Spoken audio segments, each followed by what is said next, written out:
अस्सलाम वालेकुम। आज हम बनाएंगे बहुत ही मज़ेदार मुंह में घुल जाने वाली बेसन की बर्फ़ी की रेसिपी। बहुत ही सिंपल और आसान सी इसकी रेसिपी है, तो चलिए बनाना शुरू करते हैं। यहाँ पर मेरे पास है 2 कप बेसन। अगर वज़न का नाप बताऊँ तो 300 ग्राम ये बेसन है। सबसे पहले देखें, हम इसके अंदर डाल देंगे घी।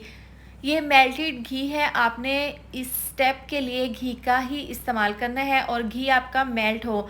अब 5 चम्मच इसके अंदर हम घी के शामिल कर देंगे और हाथों की मदद से इसको हमने घी को बेसन में अच्छे से इस तरीके से मिक्स कर देना है। इसके बाद यहाँ पर मेरे पास है दूध, इसके भी 5 चम्मच हम इसके अंदर डाल देंगे। जिस तरीके से हमने घी बेसन में डाला है उसी तरह से 5 चम्मच हम इसके अंदर दूध के शामिल कर देंगे और हाथों से मसल कर इसको हमने अच्छे से मिक्स कर देना है।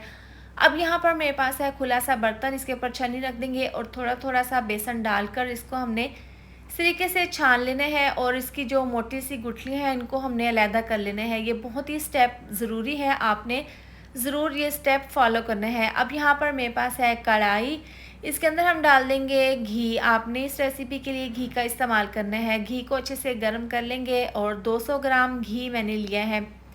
तमाम बेसन जो हमने छान कर रखा था वो घी में डाल देंगे और इस तरह से हमने इसको मिक्स कर लेना है। आपने मीडियम आंच पर बेसन को घी में बहुत अच्छे से भून लेना है। इतना भूनना है कि इसका कलर हल्का सा चेंज हो जाए। तो देखें, जिस तरह ही हम इसको भूनते जाएंगे बेसन पतला होता जाएगा और घी छोड़ देगा। अब देखें, इसको 2 से 3 मिनट लगे हैं। बेसन यहाँ पर काफ़ी पतला हो गया है और इसके ऊपर देखें इस तरीके से बबल्स भी आना स्टार्ट हो गए हैं। तो बहुत अच्छे से हम इसको भून लेंगे। इस तरीके से पूरे किचन में मेरे बेसन की बहुत ही ज़बरदस्त सी खुशबू आ रही है। तो आपने इस तरीके से बेसन को बहुत अच्छे से घी में भून लेना है। अब देखें, बेसन को हमें घी में भूनते हुए तकरीबन 3 से 4 मिनट हो गए हैं। अब हमने क्या करना है, चूल्हा बंद कर देंगे और ऐसे ही कढ़ाई को चूल्हे के ऊपर रख देंगे। देखें 5 मिनट के बाद हमने देखें इसको चूल्हे की हीट पर रखा था, तो देखें इसका कलर भी पहले से थोड़ा सा चेंज हो गया है। अब दोबारा से हमने चूल्हा जला देना है और थोड़ा सा इसके अंदर इलायची पाउडर डाल देंगे अच्छी सी खुशबू के लिए। और दोबारा से देखें चूल्हा जला लेने के बाद इसको हमने 2 से 3 मिनट के लिए मज़ीद और भून लेना है। देखें बेसन की बहुत ही ज़बरदस्त सी खुशबू आ रही है और इसका कलर भी देखें यहाँ पर काफ़ी चेंज हो गया है। अब हमने क्या करना है, थोड़ा सा दूध तकरीबन हाफ़ कप इसके अंदर डाल देंगे। इस तरह से दूध डालने के बाद इसको मिक्स कर लेना है। आपने इस तरह से इसको बिल्कुल स्लो आंच पर पकाना है। अब बाकी का जो दूध है ये तकरीबन 1 कप दूध और है, ये हम इसके अंदर डाल देंगे। पहले हाफ़ कप दूध डाला था, अब 1 कप हमने इसके अंदर दूध डाल दिया है।